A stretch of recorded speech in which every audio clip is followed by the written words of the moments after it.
we need like a spooky introduction though. Like we need to set the mood. Yeah. What are you going to be for Halloween? Oh, I'm gonna be a pumpkin. Are you? I'm going to be a solar system, and my dog Bluto is going to be Pluto. Oh, that's very good. I like that. You made me Winnie with that. Oh, that's good. Like a horse? Yeah, it was a natural reaction. Can't wait to tame ya.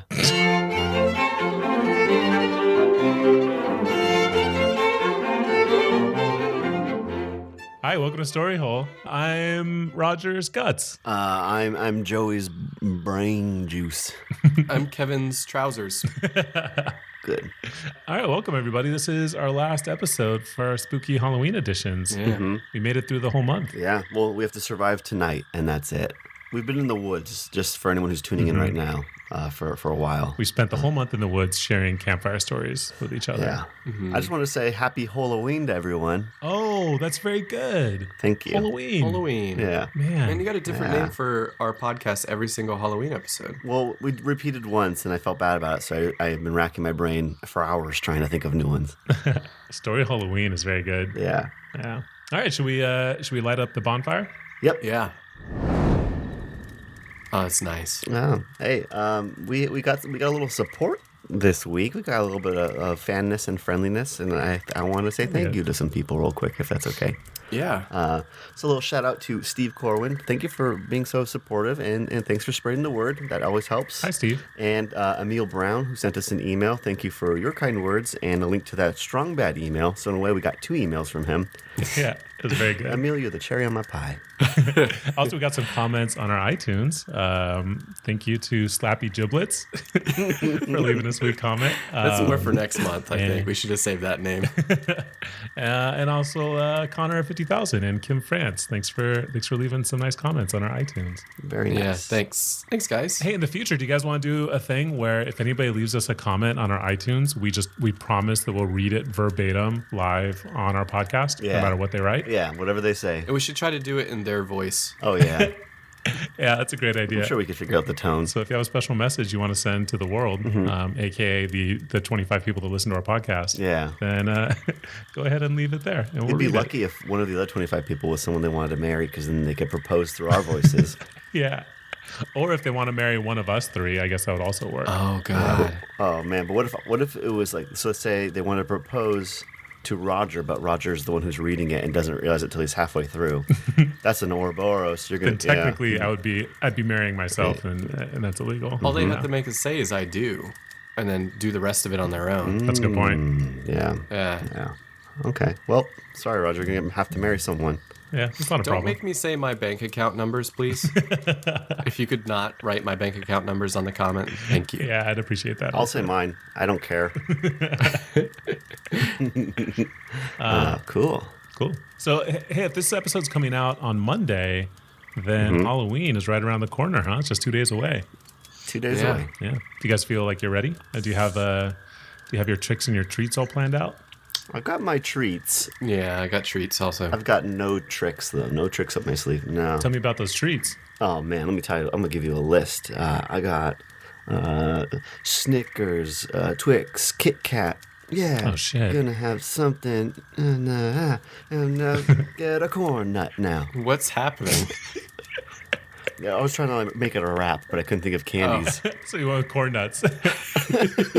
Man, imagine getting corn nuts for Halloween. I don't know how I feel about that at all. That's not that bad. Candy corn, corn nut. Pretty much the same. Yeah. Is that what you meant to say, Joey? Be honest. Is that what you meant? Was candy corn? And you said corn nuts? Like, no mistakes. And my budget's a little tight this year, so I made all my candy myself. So I'm just giving out some homemade Snickers and some homemade Butterfingers. You want to share those recipes? Are they good? I feel like that's better. That's probably more expensive and better than a real Snickers. It cost me an incredible amount of money. Yeah. The reason why you're having budget issues is because you decided to do this. If you did this for real, Roger, I bet you would go to the store planning to get the right stuff, and you would totally end up just buying weird, different types of chocolates that no one's ever heard of. You melt them all and try to make some new type of I would just buy Butterfingers and disassemble them, try to make a better Butterfinger. You look so bad. I would just wrap it in like a piece of notebook paper and write Butterfinger and crayon on it. Spelled wrong. What's a butler finger? Butterfinger. Yeah. What about you, right. Kevin? You have any tricks planned?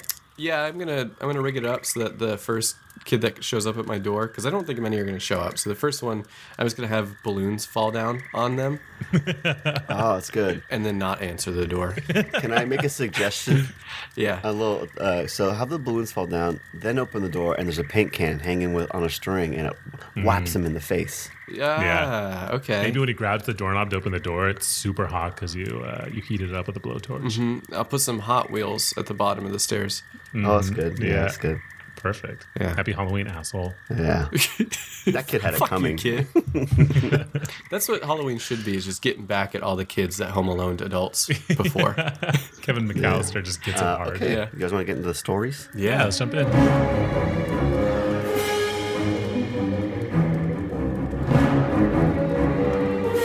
My spooky story this week isn't really a spooky story per se, Wait. but We don't have any way to measure. We haven't picked a way to measure. you're right. How full our candy bags are. Oh, there we go. Yeah. Yeah. Okay. That's good. Cool. Okay. Yeah. We'll All right, measure by perfect. how full our candy bags are. Good. Okay. Good save. So I was thinking it might be fun this week, since Halloween's right around the corner. Maybe we can talk about some ways that maybe we can spice up our Halloween traditions this year. I was thinking I wanted to look back at maybe how Halloween was celebrated in the early days of the holiday, like back before Christianity and before candy and all that, when it was still a Celtic pagan holiday. And I thought maybe we could use that as an inspiration and bring some of those old traditions back from the dead and maybe reintroduce them to our current Halloween. What do you guys think? You want to give it a shot? Yeah, let's Yeah. hear it. Cool. So a little background. Before Halloween was Halloween, it was a pagan holiday named Samhain. And Samhain was a celebration to mark the end of the warm summer months and the beginning of the cold, dead winter. And for the people that celebrated Samhain, this was their New Year's Eve. You know, it was the death of one year and leading to the birth of the new year. And during this I feel time, that way every time I eat a salad. it's Samhain. It's spelled like Samhain, Samhain. If you've ever seen that word, that's yeah. that's what we're talking about. It's pronounced Samhain though. I'm so sowen. Yeah. Oops, I spilled your cereal. I'm so sowen. Who's that guy? I hate that guy. I like him. Oh, wow. Oh, this is my new tradition. Get that guy in my house. During Samhain, though, the barrier between our world and the world of the supernatural is at its thinnest. So it's during this time that the dead can come back, magic is at its strongest, monsters walk the earth, and you could potentially even see the future if you know how to perform the right rituals. So to start off with, for our Samhain celebration, we're going to need a bonfire. And this part is actually pretty great. Everyone in the town gets together and they put out all the fires in their houses and they turn off all their lights and they all meet together in the center of town to build a bonfire. And it's basically like a big party. Everyone's drinking and talking and having fun and there's snacks. It's like a big community bonding friendship experience. And the main event is to build a fresh new fire that we can then all take a piece of and carry back to our homes to relight all the fires in our houses that we'll use for this winter. So like I would take a torch from the town bonfire and use it to light my fireplace. And Kev, you would take a torch and take it home and like relight the pilot light in your stove or whatever, so that all of us are warming our houses with the same fire. So we're like sharing the same warmth. Yeah, like a symbol that we're all in this cold, hard winter together as friends. I like that. Yeah, it's a sweet idea, huh? That's really nice. That is cool. Yeah. And not only that, but this bonfire is magic. If we make it in the right way, it becomes a connection to the supernatural world. And we can use it to see glimpses of the future. The directions to make it into a magic bonfire, though, they're a little bit challenging. We have to light the bonfire on a bed of bones, which is actually where the term bonfire comes from. It was originally bonefire. Yeah, named after the Samhain Halloween tradition, which is pretty cool, huh? Bonfire! You'll get caught up on it. That hot toy. I wanted to sing the rest, but I know I couldn't hit that note, so I didn't do it. Can you try? No. So in order to make a traditional Samhain bonfire, we're gonna need a bunch of bones, which back then probably wasn't much of a problem. Right before winter, everyone would slaughter a bunch of their livestock that they're going to use as food during the winter months. But that's going to be a little harder for us now, probably, huh? I haven't really slaughtered anything this year. Have you guys? No, I don't think No. I don't think I could do that. I've slathered some things. Does that Oh, count? that's good. That might count. Is there any equivalent of that you think? Is there anything that we do to prepare for winter? Anything have we stockpiled any food or anything that we could use to build this bonfire on? I mean, I've eaten a lot of Doritos in the last couple of weeks. Yeah. I guess I could use those bags. I got a bathing suit because it's out of season, so it's on sale now. Yeah. Smart. So I got a bunch of bathing suits. I could do the bathing suits. That's probably I bought a bunch of garbage on Amazon yesterday. yeah. Does that count? That's probably good. Let's just Yeah. let's make a pile of Kev's old bathing suits and some garbage from Amazon. They're new bathing suits, Roger. I just Oh, bought I'm them. sorry. Are you sure you want to burn them in the bonfire then? Yeah, for the tradition. Yeah, for the sake of tradition. Yeah, it's nice. It's like sacrificing something that's pure Something and rare. that you care deeply Yeah. about. Yeah. Okay, so we have our bed of bathing suits. And in order for it to really be a good magic bonfire, we need to light it in a special way too. It's a ritual called a force fire. And to make a force fire, we need a group of 81 men. And by some accounts, 81 naked men. Ooh. And they need to take turns rubbing wood together to light the fire with friction. Take turns? They just take turns rubbing the wood together to start the bonfire. How do you take turns at rubbing wood? What do you mean? It's like two sticks, and then you say me and Roger, we're gonna rub some wood real fast, and then Joey's like taps me on the shoulder. He's like, "May I have this wood?" And then Yeah. I step aside. Have you seen the classic it's like so you put the one stick on top of the little hole on the wood and you go back and forth? You can do Yeah. that with like a little string and another stick in addition to it, but it gets tiring, so maybe you have to get somebody else to go in and like sub in real fast. Kind of like CPR. That's yeah. what I assume. It's a long process. It's going to take. It's going to Yeah, take 81 that's too men. long. Yeah. Have you guys seen that that Japanese video? I think it's Japanese, where they're hammering and they're just doing it, four dudes in perfect Yeah. unison. I want to do it like that. Yeah, they're making rice. They're making like the rice candy. Or Smack it with something. hammers or something. They're so good and strong. Let's do that with our butt rubbing instead of butt rubbing. Okay, well, I mean, that's three of us, so I guess we scrounged up three potentially naked men that could do it. So we only need 79. But I have the rubbing of 79, so That's true. Well, we're thinking about the way that we're going to adapt it for our own tradition, right? Yeah. Because I think that we should have our own special way of lighting the fire, and that could be all sorts of things. Yeah. Like, what if we get a battery and use the gum wrapper and put it on both sides and throw it in a pile of lint from washing all of Kevin's old swimsuits. Yeah, that'll work. they're new swimsuits. God damn I it. smell them. Yeah. Why do they have stains all over them then? Yeah. It's fashionable. It's a trend to get the dirty bathing Distressed suits. bathing suits. Yeah. They get a denim bathing suit. Okay, cool. So we have a bed of bathing suits. We started the fire with a battery. That should probably work. So now that we've got our bonfire lit, it's a connection between our world and the supernatural world. And we can use that to get some glimpses of the future. A big part of Old Samhain traditions are about divination and fortune telling, so we can see what will happen to us in this upcoming year. And one of the ways that we can do that is by taking a stone and writing our name on it. And we all do this together. So all of our friends, everyone in town comes out and we all put our names on a stone, and then together we throw them into the bonfire. And then the next day, when the fire has died out, we all get together, we sift through the ashes, and we collect all the rocks. And then together, we make a list of all the names on all the rocks that were found. But if your rock is missing, if no one could find it in the ashes of the fire, then I got some bad news for you. Oh no. It was taken to the supernatural world by some kind of supernatural forces. And that means you're not going to make it through the year. This is going to be the year that you die. Oh, no. Not a super fun tradition. Well, I mean, the flip side of that is that if I do find my rock, that means I am invincible for a year. Yeah. So- that's like a big fish situation. Yeah. Yeah, you can do whatever you want. Yeah. That's a good point. Yeah. What if you bring an extra rock and just, yeah, sure, I found mine right here. Oh, here it is. Yeah. The supernatural forces are like, what? How? I guess Wait he's a fine. minute. You can't touch him. My rock is bigger than it was when I put it in. Joey, that's a loaf of bread. I guess I'll be eating great this year. I did find a better way to get glimpses of the future during Halloween, though. It's a way more fun tradition called the barn brack, which is also known as the Halloween cake. And a barmbrack is a loaf of like sweet bread with raisins in it.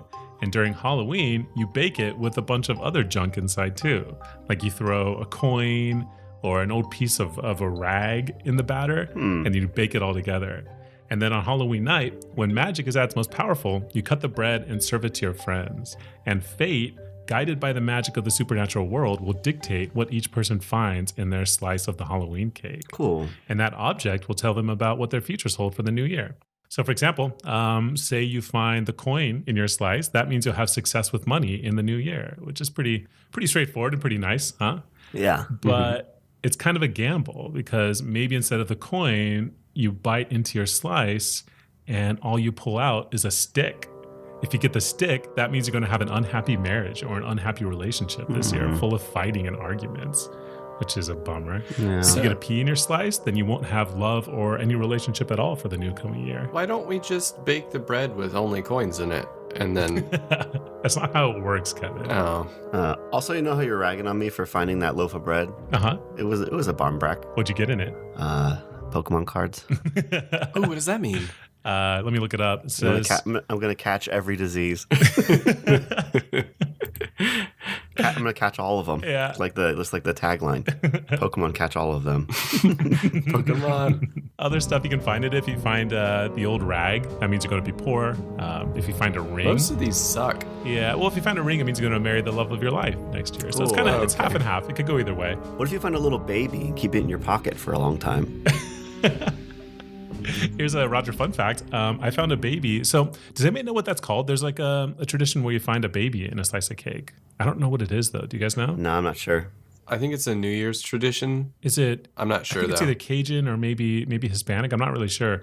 I think it's But- Hispanic. Yeah, it's Look Hispanic. up the internet. Baby in cake Oh god, you're gonna get some weird pictures, man. tradition. Be careful. This is weird.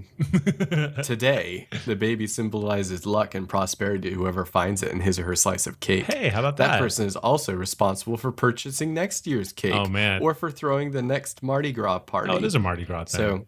So yep. maybe 10. It's the king cake. It's probably been like a decade. I got a slice of cake from one of my students who gave it to me, and I found the baby in it, and I put it in my pocket on that day, and I haven't taken it out of my pocket in like the last 10 years. So every time I put on my pants, I put it in my pocket. So I've had that baby in my pocket for like 10 straight years, which is maybe why I've been so lucky, huh? Yeah, probably. Yeah. Never lose that baby. But also, I feel like you have your own 10-year-old now. Yeah. It's almost a teenager. You're a good dad. Thank you. Yeah. Yeah. Raising a kid's not that hard. Yeah.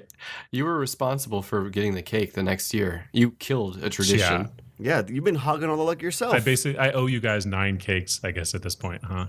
Okay. Yeah. Yeah, thank With you. the potential of a baby in each. Yeah. Please. Oh man, there's gonna be one baby for all of us. Yeah.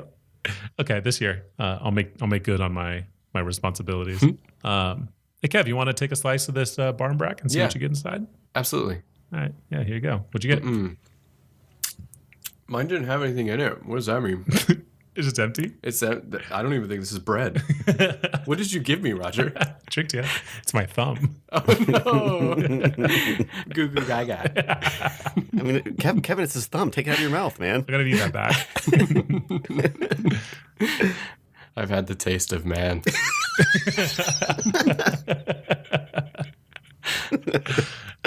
The last tradition that I kind of want to bring up is it's the tradition of the layer bond. And the layer bond is a different take on trick-or-treating. It's one of the practices that trick-or-treating probably evolved out of, actually. And in this, instead of a bunch of kids just going out on their own and collecting candy door to door all night, in the layer bond, all the children in town move around as one big group. And that group has a leader.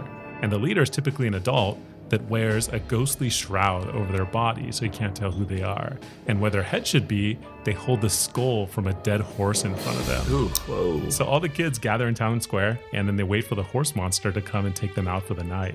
And the kids blow on horns, they make a bunch of noise, and it's generally just a really rowdy, kind of scary group of kids moving through the town. And at each house, when the layer bond shows up, you better be ready, because the group of kids are going to come to your door and demand money.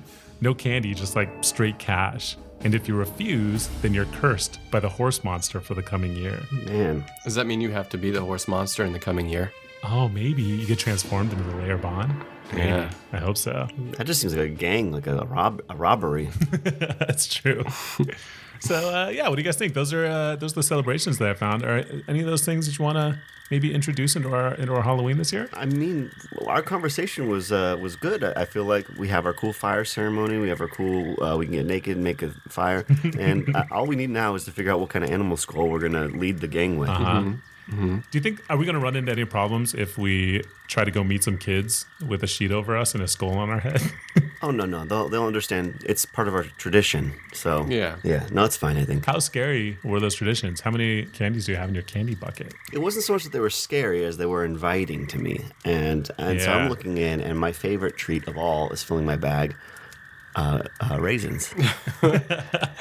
Yeah, that's not bad. I have some Tootsie Rolls, which are not Yuck. the best, but Yeah. they're okay. I like Tootsie Rolls enough. And one of those king size Hershey bars, which is pretty great. Oh, dang. But the king of the crop, like the best thing that's in here is I got some of my bathing suits back. Wow. I made it back in the bucket. You're gonna I survive don't even next know how that year. happened. You're gonna go swimming next year. You're going to make it through the year. Yeah, that's good. Yeah. Does it have your name on it? It's one of them does. One says Benjamin. All right, so Roger, that's your Halloween traditions. Is my turn to go? Yeah. Give me a story. This is the last of our Halloween tradition story holes, and so I kind of wanted to go out with like a grand finale kind of thing. Earlier on in one of the episodes, I had said that I had a real spooky story, something that actually happened to me that I was going to share. Yeah. So I wrote a story based on that true story Oh, to shit. tell you guys. So I've this got is that this is story here. a legitimate, real Kevin ghost story, huh? This is a real Kevin ghost story. This is based on a real Kevin experience. Man, Yeah. I can't wait. This week, I'm bringing you a story that I'm going to call The Matrix.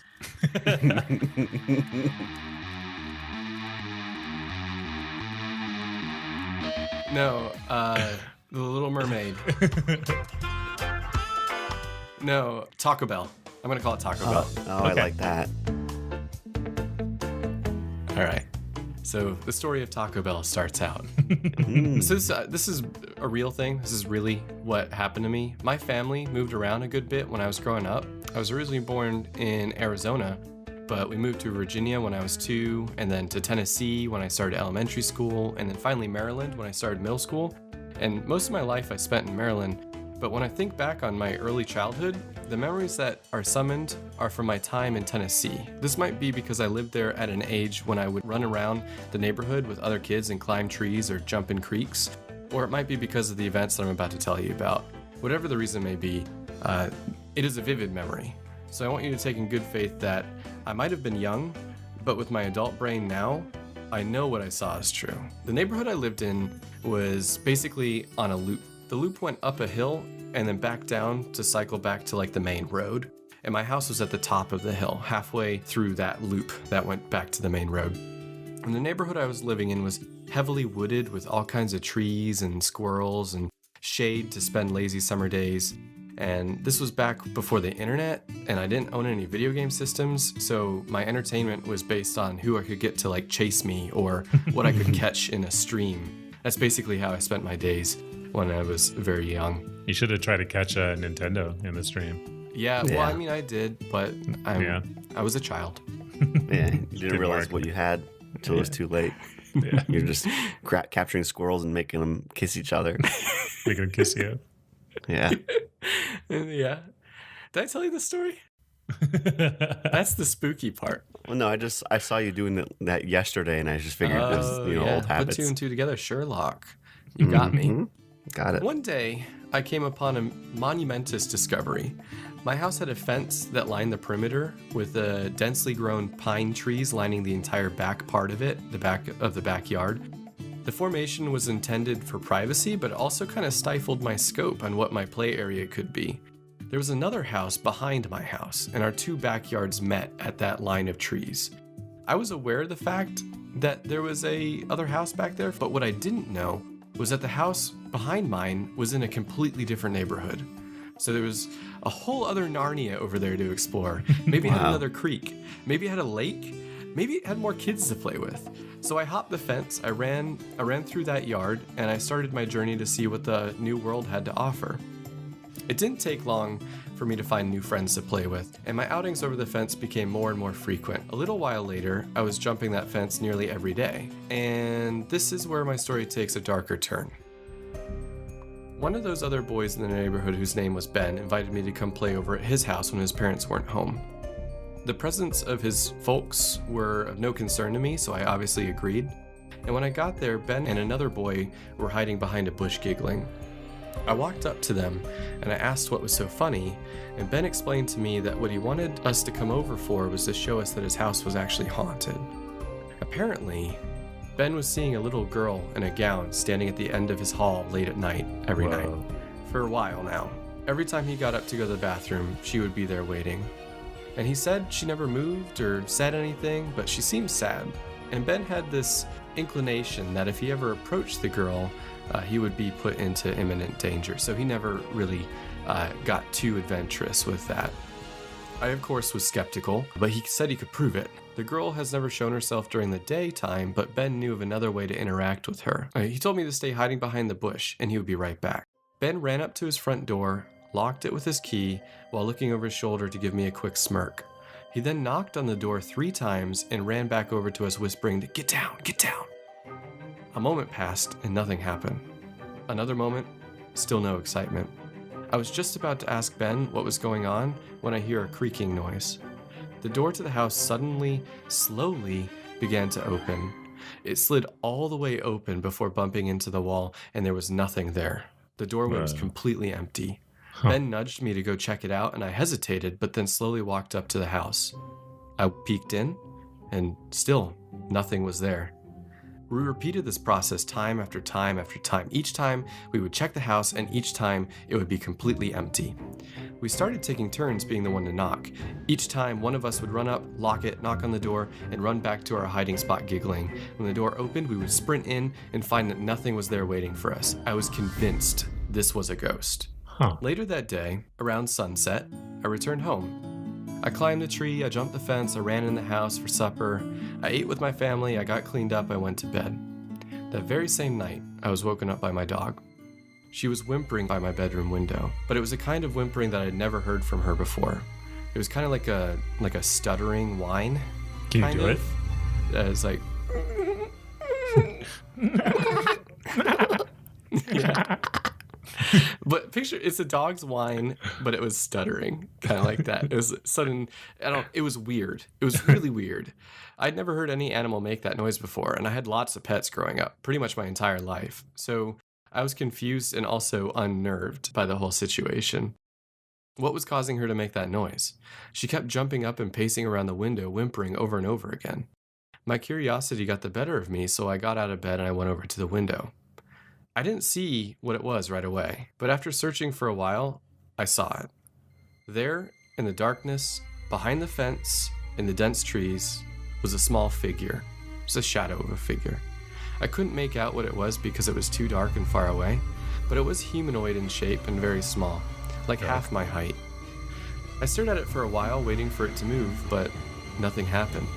I started to wonder if the darkness was playing tricks on me or if something was actually there, but before I could come to an answer to that question, I heard a crash behind me. In the panicked fit my dog was having, it knocked over something off my desk. I picked it up and I put it back on the desk, and when I turned to the window, the figure was gone. How far away was the figure from your window? Let's say like 20 yards. That's a big backyard. Is it? It was pretty big. We'll say 50 yards. I think 50 yards would be a safe bet. It was like 50 yards away. So, and it was within the shade of the trees and stuff. So I really couldn't see much. I could only see that there was something there that was out of place, and it was small in shape. Okay. But then when I looked back at the window, the figure was gone. My dog stopped whining, calmed down, and jumped back on the foot of my bed. With there being nothing left to see, I decided to go back to bed myself. The next morning was just like any other. I got up, I had breakfast, I went to school, I came home, I played, I went to bed. But again that night I was woken up by a whimper. Again, my dog was by the window, seemingly inconsolable in its panic. I got up again and I looked out the window, and once again I saw the figure. But this time, it wasn't behind my fence, but at my playset at the far end of my yard. Oh shit. Oh no. It was still in the shadows, and too far away to make out clearly. I watched for a while and noticed that it seemed to be rocking back and forth very slightly. Oh, God. I blinked, and it was gone. Whoa. This time, I closed my window and went back to bed. A week passed, and I did not see the figure again. Another week went by, it didn't show up. But then the third week later, I was woken up by a howl this time. I jumped out of bed to the window to see the figure had returned. This time, it was in the middle of my yard, and the moon was shining on it. Oh, God damn it. It was a little girl in a gown, and she was looking directly at me with cold blue eyes, rocking back and forth. You could clearly see her? I could clearly see her in the moonlight. Oh, gosh. She's in the middle of my yard, staring directly at me. I immediately shut the window, jumped into bed, and threw the covers over my head. Because kid logic, if you're covered by blankets, you're untouchable.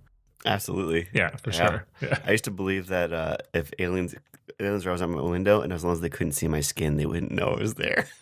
So, you try to peek out and make a big tunnel so I could look at the window, but none of my skin would be visible. Is that true? Yeah, well, I mean, I think so.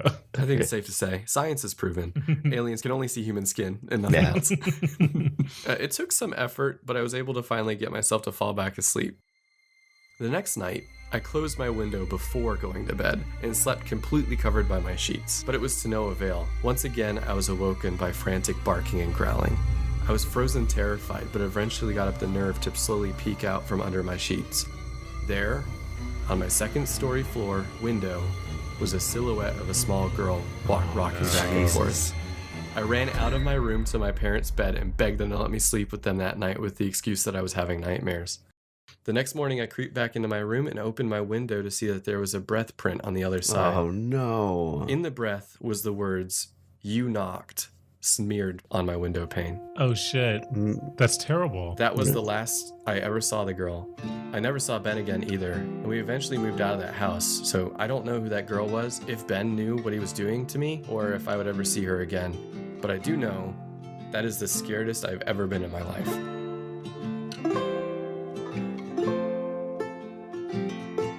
Jeez, Man, that's crazy. Well, at least she didn't knock at your door to get you back. 'Cause then, Yeah. I mean, I kind of like maybe she wasn't bad, right? She just, you knocked on her door and she wanted to see what you wanted, Yeah. right? Yeah. Not necessarily. She didn't do anything bad to me. Man, that's nuts. Yeah. that's Have you creeptacular. ever brought it up with your family, your sister, or anything? No.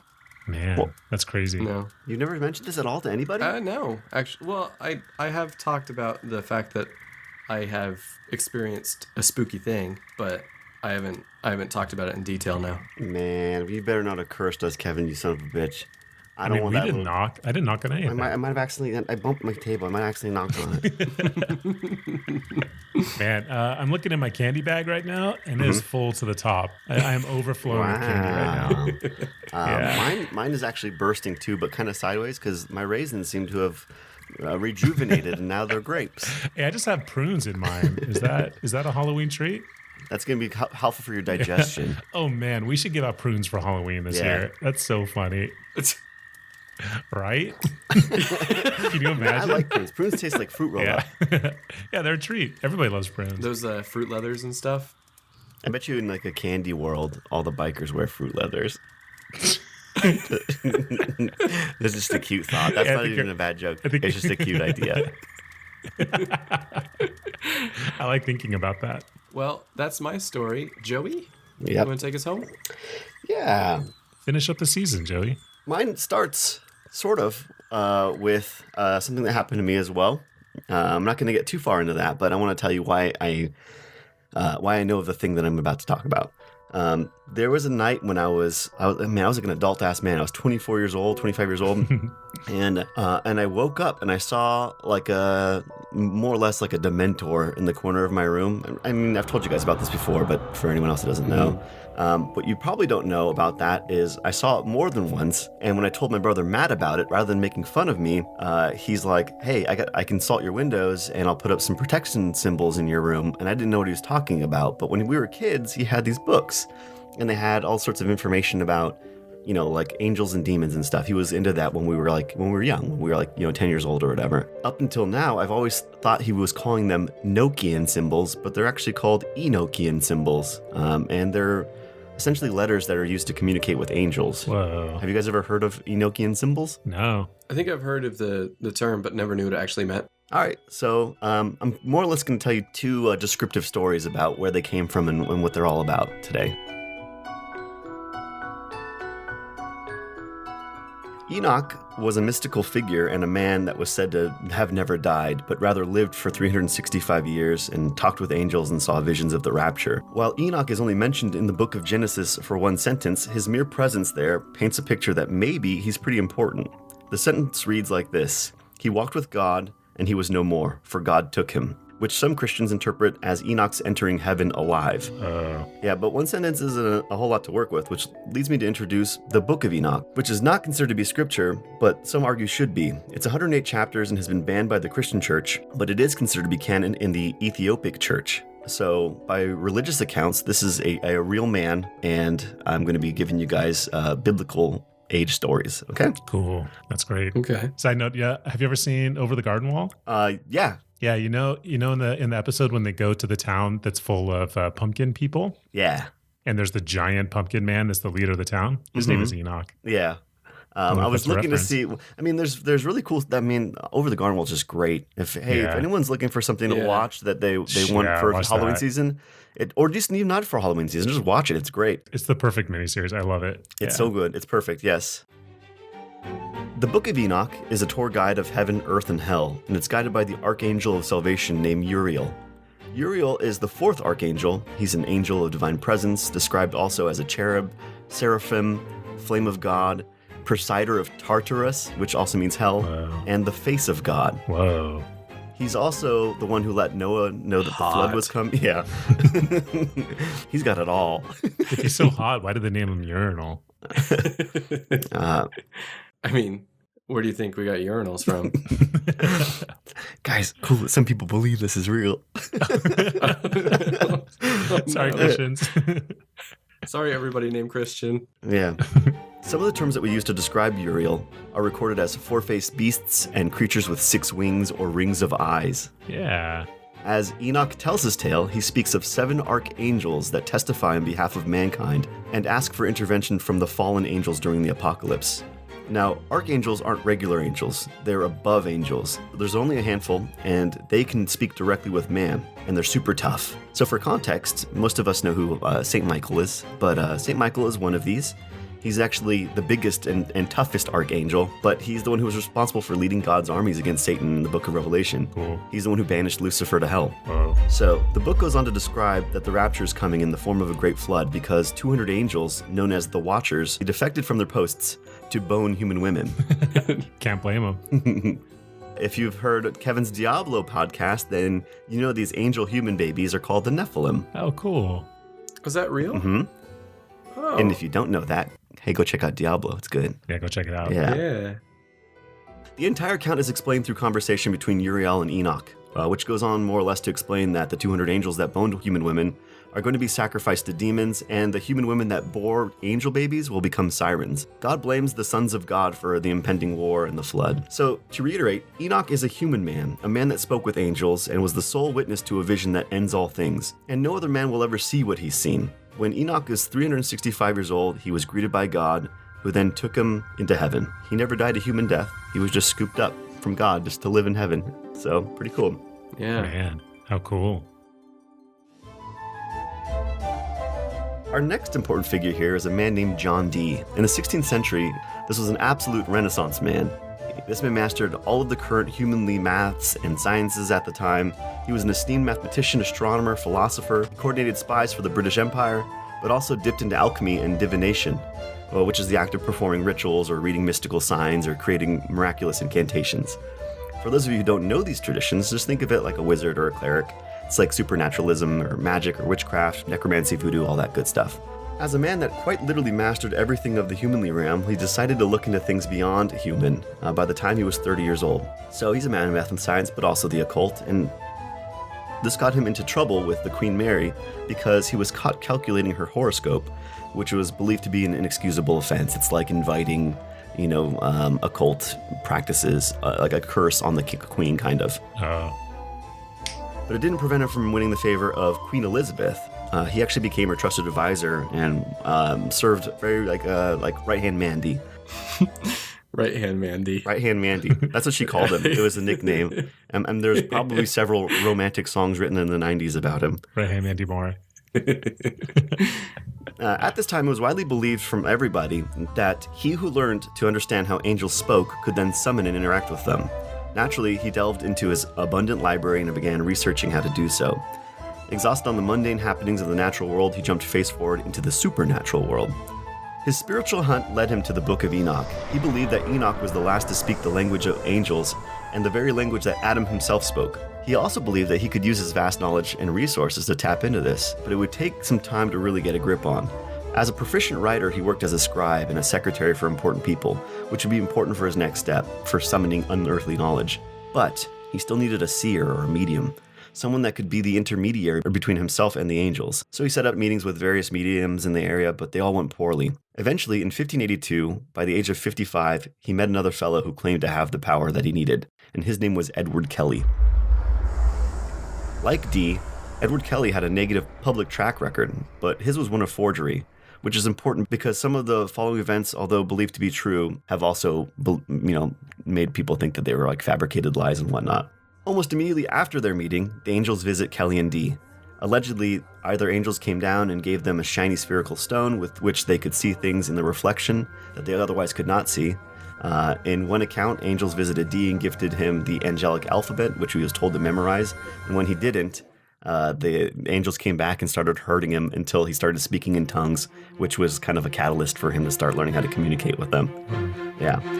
Another accepted belief is that John Dee acquired a seer stone, which was a black obsidian mirror. The gist is, Dee wrote while Kelly more or less witnessed the angels and dictated what they were saying to him. The resulting text would come to be known as the Liber Legaeth. Now the big bummer is that there's an obvious argument that they made it up. Kelly had a past of forgery, and the syntax of the language just so happens to match the English language exactly. The idea that two separate languages share the same exact rules and principles and sentence structures it's just not normal. So that's kind of a red flag that they made it up themselves according to, experts. But on the plus side, it means that to this day, you can actually learn it and it functions as a communicative language. It's like a full language that you can learn? Absolutely it is. That's neat. Yeah, pretty cool. So there they were, day in, day out in John Dee's massive library. They studied one and only book to discuss angelic dialogues, and sure enough, the angels started visiting regularly with the duo.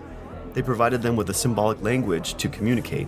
John Dee calls this Enochian, as in Enoch, who was the last biblical patriarch to speak the angelic language. As the belief goes, opening communications between man and celestial beings also allows for all sorts of new abilities, advanced technology, information, voiceless communication, and the transfer of information through these angelic symbols. So here we are, the Enochian alphabet. There are 21 letters in this alphabet, and they mirror English. Some sound or act like ours, but note that these are actually just titles for the letters of the language. It's a bit more complex than that. So we're left with three major sources of writing. The Liber Legaeth, which is the new journal of 49 by 49 tables of symbols, contains letters and words that make up a supergrid. We have some of John Dee's private journals, which contain drawings and more complex symbols that represent more complex concepts. They look like constellations, pretty much. And then we also have the Sigillum de Ameth, or Seal of God, which looks like some sort of mandala or even pentagram-esque. What's important about this one is that it existed before John Dee, and he claims that the angels are the ones who told him how to make it. This one already existed, but it was what they used to more or less translate some stuff. The way it works, it's a really, really complex, super pentagram thing that has I don't even know, so that's in the middle, and then there's a hexagram and a dodecagram, I don't know, but it's surrounded by a bunch of shapes, and you can move them around to more or less make, not just spells, but sentences and summon celestial figures and whatnot. Pretty cool. But yeah, so just imagine your favorite witchcraft movie. And there's a circle of letters and a bunch of weird symbols and stuff. Hocus Pocus? So it's Hocus Pocus. It's exactly Hocus Pocus. But yeah. But this is kind of where I'm going to have to park the bus because, honestly, I dug deep and just trying to understand how to understand this language is complicated. And so if anyone actually wants to get out there and learn how to do it and you actually can speak to angels, you deserve to because it's pretty gnarly. If you want to learn how to open the gates of knowledge and gain access to superpowers or summon celestial beings, all you have to do is learn how to communicate in Enochian. Man, I would love to do that. This is our last Halloween episode, though. So if anyone wants to do that, just can you not destroy the Or world? you can, because we're done. So we're done. Yeah, we're done. Yeah, we were done with this. Yeah, it's okay. Here's a fun little fact, though.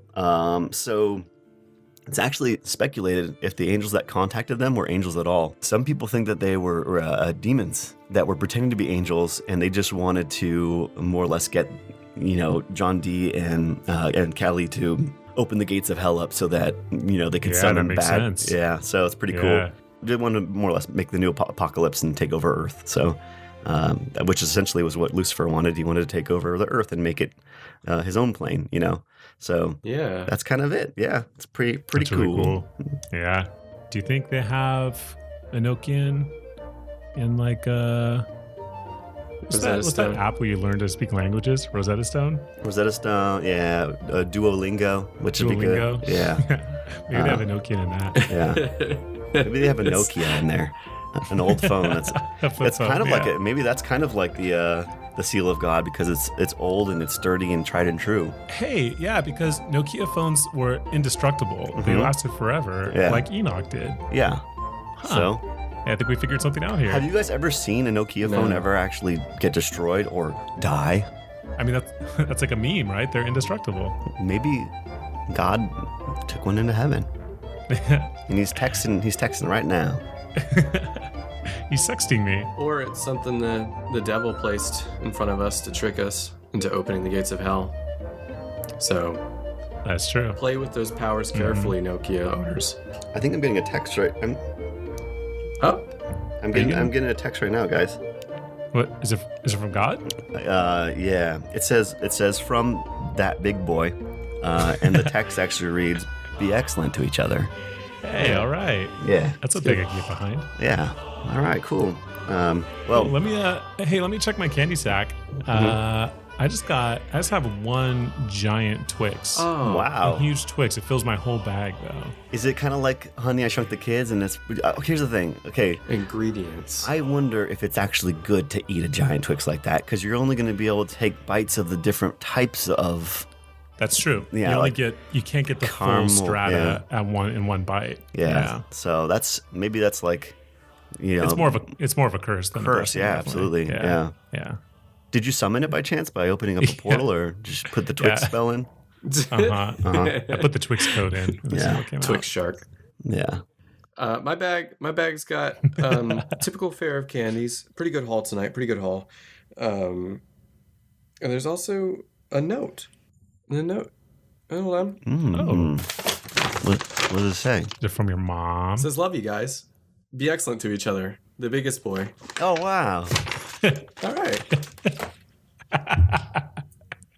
Man, why didn't I get a message?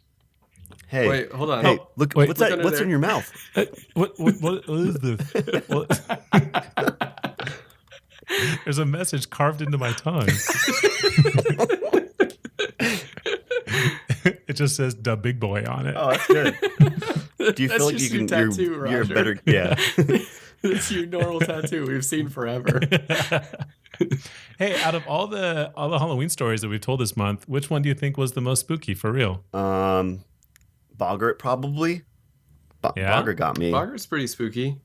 I think yours this week, Kevin, was the spookiest for me. Yeah, that's pretty good. Oh. 'Cause that's too real. Yeah, Like, I think because it's too real. Like I know you, Yeah. I met you before. Yeah. So yeah, it's too real. Yeah, I don't think any of the other ones I brought are particularly spooky. Yeah, they're more just- fun. Yeah, Yeah. Baba Yaga and whatnot. Yeah. Roger, I think that you meant to talk more about yours today. I think you probably left this part out as a friendly reminder. I think, isn't there some way in which this subject you picked relates to Harry Potter? Yeah, let me tell you about that. Do you remember in Harry Potter how they drank butterbeer? yeah. Yeah. At the well, it turns out in the ancient traditions of Samhain, they would make a beer out of ghost butter, and they called it butterbeer. Wow. So that's where that comes from. Fascinating, huh? Very interesting. Very. Joey, do the thing. Oh, what am I doing? It Do the was theme song. It was a weekly Potter fact. Weekly Potter fact. Oh, I already forgot about that. What is it again that I do? It was just the theme song, but then you cut out with like a. I think you have to say like, this was your weekly Potter fact, and then you do the theme song. Okay, got it. This is your weekly Potter fact. Yeah,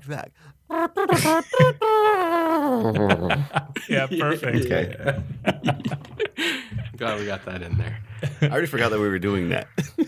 I don't even remember us doing Kristen that. lost her shit. I mean, I've only done like maybe 1 or 2 Harry Potter facts, but Kev said I did it every week. And that is not an accurate representation of me.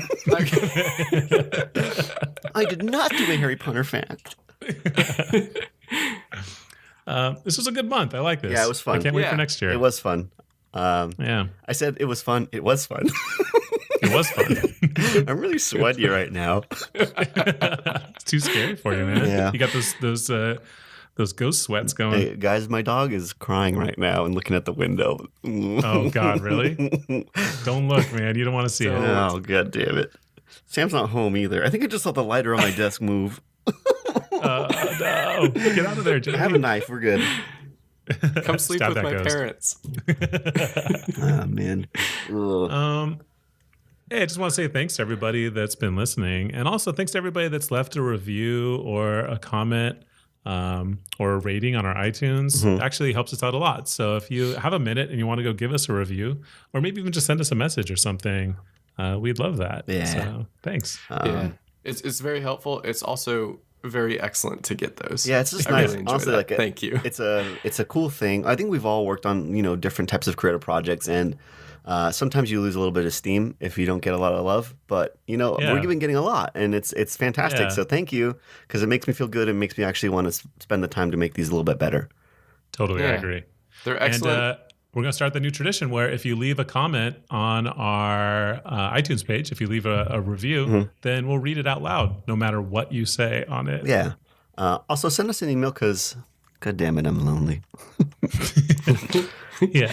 Give the email address. It's storyholepodcast@gmail.com.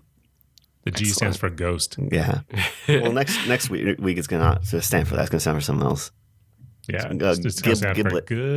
good turkey. Good turkey. Good turkey. Goodturkeymail.com. Cool. All right. Well, Thanks be excellent for to each other. listening, everybody. Yeah. Bye.